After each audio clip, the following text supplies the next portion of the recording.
welcome back to Green. අද අපි After Effects එකේ පස්වෙනි ක්ලාස් එක බලමු. අද මේ ක්ලාස් එකකින් ඔයාලට කියලා දෙන්නේ රෙන්ඩර් ගැන. දැන් අපි After Effects එකේ මොකක් හරි කරපු ඇනිමේෂන් එකක් මේ සෝෂියල් මීඩියා වලට දාන්න හෝ ක්ලයන්ට් යවන්න බෑ. මොකද ඒක වීඩියෝ විදියට ඇරුවේ නැත්තම්. ඉතින් අපි කරපු ඇනිමේෂන් එකක් වීඩියෝ විදියට කන්වර්ට් කරන process එකට තමයි අපි රෙන්ඩරින් කියලා කියන්නේ. දැන් අපි බලමු කොහොමද අපි කරපු ඇනිමේෂන් එක රෙන්ඩර් කරන්න කියලා. ඒ වගේම තමයි මට කලින් ක්ලාස් වල කියන්න බැරි දෙයක් තමයි දැන් මම කියලා දෙන්න හදන්නේ. ඒක තමයි මේ ලේයර් එක ට්‍රිම් කරන විදිය. ඒකට මුලින් මේ ලේයර් එක සිලෙක්ට් කරන්න. දැන් මේ පටන් ගන්න තැන හරිය ට්‍රිම් කරන්න ඕන නම් Alt එකයි open square bracket එක දෙන්න. එතකොට පටන් ගන්න හරිය ට්‍රිම් කරගන්න පුළුවන්. අවසන් වෙන හරිය ට්‍රිම් කරගන්න නම් Alt close square bracket එක දෙන්න. එතකොට අවසන් හරිය ට්‍රිම් කරගන්න පුළුවන්. ඊට පස්සේ දැන් අපි රෙන්ඩර් කරාම වීඩියෝ විදිහට හැරුවම මෙතන ඉඳන් මෙතන වෙනකන් වීඩියෝ එක එන්නේ නැහැ. මෙතන ඉඳන් මෙතන වෙනකන් තමයි වීඩියෝ එක එන්නේ. උඩ හරිය නිල් පාටට highlight වෙලා තියෙනන්නේ ඒක තමයි අපිට වීඩියෝ විදිහට රෙන්ඩර් වෙන්නේ. අපි දැන් මේ crop කරපු layer එක නෙමෙයි. ඒකට ඔයාලා කරන් තියෙන්නේ shift එකත් එක්ක මේ පටන් ගන්න තැන blade එක තියලා දැන් මේ හරිය crop කරගන්න ඕන නම් manual නම් මෙහෙම ඇදලා මෙහෙම දැම්මා. shortcut key එක තමයි B අකුර. B අකුර දැම්මම මේ ඉස්සර පටන් ගන්න හරිය මේ set කරගන්න මෙහෙමයි. ඊට පස්සේ අවසන් හරියට යනවා shift එකත් එක්ක. එතකොට මෙහෙම snap වෙනවා blade එක. ඊට පස්සේ N අකුර දෙන්න. N අකුර දුන්නාම අවසන් වෙන හරිය මෙහෙම highlight කරගන්න පුළුවන්. ඉතින් පටන් ගන්න හරිය highlight කරන්න නම් B අකුර, අවසන් වෙන හරිය highlight කරගන්න ඕන නම් N අකුර. දැන් මේක රෙන්ඩර් කරාම මේ highlight කරපු area එක විතරයි රෙන්ඩර් වෙන්නේ. ඊට පස්සේ මේක right click කරාම ඔයාලට option ටිකක් බලා ගන්න පුළුවන්. මෙතන trim comp to work area. ඉතින් අපි මෙතන trim කරපු තැන work area විදිහට හදා ගන්න පුළුවන්. මෙතන මේ අමතර space නැතුව ඔයාලට කරන්න තියෙන right click කරලා මෙතන trim comp to work area දෙන්න. එහෙම නැත්නම් shortcut key එක control shift x එක දුන්නාම trim comp to work area එක සිදු වෙනවා. හොඳයි දැන් අපි මේ selection කරපු එක render කරමු. ඒකට ඔයාලා කරන් තියෙන්නේ මෙතන composition menu එකට යන්න. ගියාම මෙතන add to render queue කියලා තියෙනවා. ඒක දෙන්න. shortcut key එක control m දුන්නාම මෙතන render queue කියලා tab එකක් open වෙනවා. ඊට පස්සේ මෙතන output module කියලා තියෙනවා. ඒ හරිය මෙතන lossless කියලා මේ නිල් පාටට වචනයක් තියෙනවා. නිල් පාටට highlight කරපු වචනයක් තියෙන එක select කරන්න. ඊට පස්සේ මෙතන ඔයාලට කැමති format එකක් දෙන්න පුළුවන්.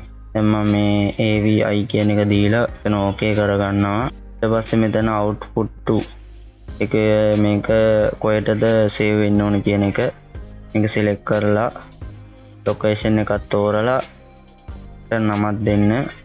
මම මෙතන test කියලා දෙනවා save. ඊට පස්සේ මේ ආදී මෙන්න මෙතන render කියලා තියෙනවා. ඒක දුන්නාම මේ විදිහට නිල් පාටට highlight වෙනවා. ඒ වගේම තමයි අපි දැන් එම bell icon එකක් දෙනවා මේ render එක ඉවර වුණා කියලා. දැන් ඔයාලට ඒක වීඩියෝ එකක් විදිහට play කරන්න පුළුවන්. ඒ වගේම තමයි අපි දැන් After Effects එකෙන් කරන වැඩක් raw file එකක් විදිහට තමයි output වෙන්නේ. ඒ කියන්නේ අපි දැන් පොඩි වැඩක් ගත්තත් පොඩි duration එක වැඩක් ගත්තත් ලොකු MB size එකක් තමයි ඉන්නේ. මම දැන් පෙන්නන්නම්. දැන් මෙතන MB 14යි. තත්පර 7 වීඩියෝ එක MB 14යි. ඉතින් මේ වගේ duration එක වැඩි වෙන්න මේකේ file size එක වැඩි. ඉතින් ඒකට ඔයාලා hand brake කියලා software එකක් තියෙනවා. මම පෙන්නන්නම් මෙන්න මේක. මෙන්න මේ hand brake කියලා software එකක් තියෙන. ඒක install කරලා මේකේ මේ ගැන මම වීඩියෝ එකක් දාලා ඇති මගේ channel එකේ. ඒකින් ඔයාලට ඒ file size එක අඩු කරලා quality loss වෙන්නේ නැතුව වීඩියෝ විදිහට export කරගන්න පුළුවන්. ඒ වගේම තමයි තව දෙයක් තියෙනවා. දැන් අපි මේ export කරපු වීඩියෝ එක MOV file එක මේක සමහර වෙලාවට support වෙන්නේ නැහැ සමහර device වලට. ඉතින් අපි මේක MP4 වලට තමයි ගන්න ඕනේ. ඒක කරන විදිහ මම දැන් කියලා දෙන්නම්. වලින් අපි කලින් comp එකට යමු. දැන් control M දීලා render tab එකට යනවා. දැන් අලුත් render queue එකක් අපිට ආවා. මේකට දැන් මෙතන output module එකට ගියාම දැන් මෙතන ෆෝමැට් එකේ MP4 එක නෑ. ඉස්සර MP කලින් version වල MP4 එක තියෙනවා. දැන් මේක After Effects එකෙන් අයින් කරලා තියෙන්නේ. ඒකට ඔයාලා කරන්න තියෙන්නේ Adobe ලගේ Adobe Media Encoder කියලා software එකක් තියෙනවා. ඒක download කරන්න ඕනේ. download කරනවා නම් ඒකත් ඔයාලගේ After Effects version එකට හරියන software එකක් තමයි download කරන්න ඕනේ. දැන් මගේ After Effects 2020. එහෙනම් මගේ Adobe Media Encoder එකත් 2020 වෙන්න ඕනේ. ඔයාලා Adobe Media Encoder software download කරාම මේක තමයි මේ software එක icon එක. මේක select කරලා ඒක open කරගන්න. ඊට පස්සේ After Effects එකට ගිහිල්ලා මෙතන Qin Adobe Media Encoder Qin AME කියන එක දෙන්න.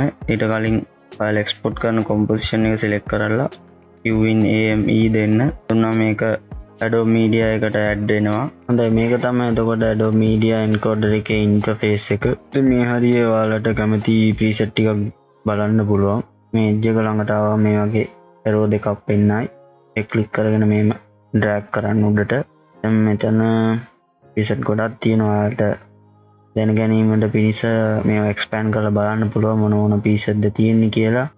දැන් මෙතන web video එකට ගියාම අපිට බලා ගන්න පුළුවන් social media එකට අදාළ preset Facebook, Twitter, Vimeo, YouTube ඒ වලට අදාළ setting තියෙනවා. දැන් ඔයාලට ඕනේ මෙන්න මේ YouTube 1080 full HD resolution එක preset එක නම් ඒක select කරන්න. select කරලා මේම drag කරන්න. drag කරලා blue line එකක් විදිහට highlight වෙනවා. අන්න එතකොට අතාරින්න.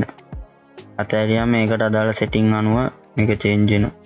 එහෙම නැත්නම් ඔයාලට වෙන මේකේ setting ටිකක් change කරන්න ඕන නම් මෙන්න මේක click කරන්න. ඊට පස්සේ මේ export window එක ඔයාලට ඒවි. YouTube format නැතුව මෙන්න මේ preset දෙක use කරන්න පුළුවන්. මම නම් use කරන්නේ මේක hybrid rate, match source high bit rate, එහෙම නැත්නම් match source medium bit rate. මම දැන් මෙතන match source medium bit rate එක දීලා එතන output name එක මෙම select කරලා ඔයාලට කැමති location එකක් දීලා නමක් දීලා save දීලා ඔයාලට තව setting එහෙම change කරගන්න ඕන නම් change කරගන්න පුළුවන්. ඊට පස්සේ මෙතන okay දෙන්න. මෙතන තුනත් location එක හදා ගන්න පුළුවන්. දැන් මෙතන play button එක select කරලා ඒක render කරගන්න පුළුවන්. මේක තමයි අපි දැන් export කරපු window එක file size එක හුඟක් අඩුයි. හැබැයි quality එච්චර අඩු වෙලා නැහැ. ඉතින් මේක ඔයාලගේ WhatsApp යාළුවන්ට එහෙම share කරලා බලන්න පුළුවන්. හොඳයි දැන් බලමු transparent විදියට මේක export කරගන්නේ කොහොමද කියලා. මේකට කලින් මේක transparent කියලා බලා ගන්න නම් මෙන්න මෙතන toggle transparency grid එක දෙන්න. එතන මේක බලා ගන්න පුළුවන් මේක transparent. ඒ කියන්නේ පිටිපස්සේ මුකුත් නැහැ, background මුකුත් නැහැ. හොඳයි මේක දැන් අපි export කරගමු. control M එක දීලා render queue එක දුන්නා. මෙතන lossless කියන එක select කරන්න. මෙතන quick time.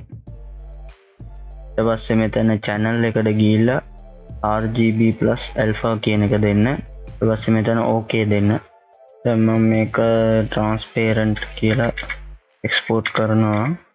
දැන් මම render දීලා මේක render කරගන්නවා. දැන් අපි render කරපු වීඩියෝ එක import කරගමු. file එකේ transparent මේ තමයි වීඩියෝ එක. මම මේක import කරගෙන මෙන්න මේ timeline එකට drag කරලා දා ගන්නවා. ඔයාලට මම අලුත් solid එකක් create කරගන්නවා. එමෙති පාටින් මේ පිටිපස්සේ ගෙනිච්චම කලර් එක පොඩ්ඩක් මාරු කරමු. මේ solid එකේ පාට මාරු කරන්නේ මේ solid layer එක select කරා control shift y දෙන්න. එහෙම නැත්නම් මේ layer එකට ගියා solid settings යන්න පොඩ්ඩක් අද පාටක් දෙමු. දැන් ඔයාලට බලා ගන්න පුළුවන් background එක transparent. ඉතින් ඔයාලට මේ වීඩියෝ එක transparent විදිහට use කරන්න පුළුවන්. ඒ වගේම තමයි මේ Adobe Media Encoder software එක use කරගෙන අපිට වෙන format වලින් export කරපු වීඩියෝ එක දැන් මේක MOV නේ. මේක MP4 විදිහට අරව ගන්න පුළුවන්. ඒකට කරන්න තියෙන්නේ මේ දැන් MOV file video file එක drag කරගෙන මේක drop කරගන්න. match source medium bit rate එක select කරගන්න. දැන් මෙතන MP4 format එක ගන්න පුළුවන්. මෙතන මේ H.264 දීලා මෙතන ඔයාලට කැමති ප්‍රීසෙට් එකක් තෝරගෙන ඊට පස්සේ මෙතන වීඩියෝ කියන කැටගරි එකට ගිහිල්ලා පල්ලෙහාටම ගියාම මෙතන bit rate setting කියලා ඇති. ඒක යටතේ target bit rate කියලා ඇති.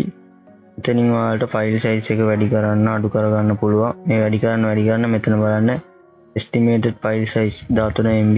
මේක අඩු වෙන්න මේකේ ෆයිල් සයිස් එක අඩු වෙනවා. ඒ වගේම තමයි quality එකත් loss වෙනවා. ඒ ඔයාලට නිකම් review එකක් විදියට බලන්න ඕන නම් ෆයිල් සයිස් එක අඩු කරලා බලන්න ගන්න පුළුවන්. හැබැයි මේ hand brake software එක use කරා නම් quality අඩු වෙන්නේ නැතුව ෆයිල් සයිස් එක අඩු කරන්න පුළුවන්. ඕකේ ෆ්‍රෙන්ඩ්ස්, අදට ටුටෝරියල් එක අවසන්. වීඩියෝ එකට කැමති නම් ලයික් කරන්න, දන්න තියාලන්ට ෂෙයා කරන්න. සුබ දවසක්.